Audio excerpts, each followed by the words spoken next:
pipiri te ingoa o te marama tuatahi o te tau Māori i te takiwā o te hune me te hūrai. Koe nei te kaupeka makariri o te tau i Aotearoa.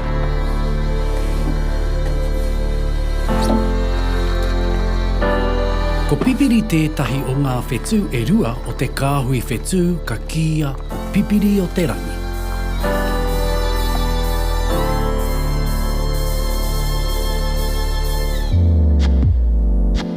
I te marama o pipiri, ka kitea tahitia ngā whetū e rua o te kāhui nei i te tuāpai i mua i te aranga mai o te rā.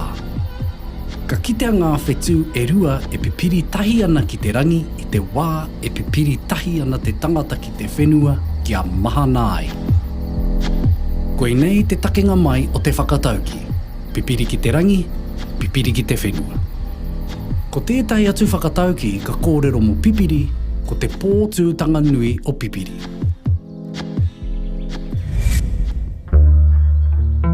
E whakaatu ana i ngā rā poto me ngā pōroa i te wā o pipiri. Atu i te hopu kereru me te piharau, he wā tēnei kua noho puku te nuinga. Kāore he take o te mahi māra, kāore he hua o ngā rākau o te ngahere.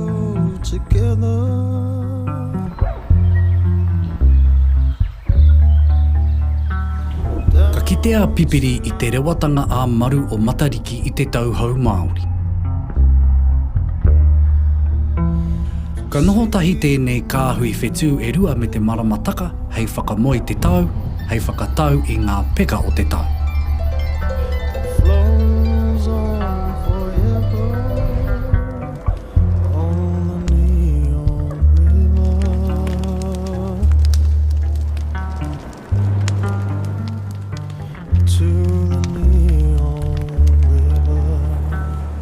Ko pipiri te marama ka noho tahi te iwi ki te hākari, ki te whakanui, me te āta whakamahere i ngā marama kei tua. Jungles have their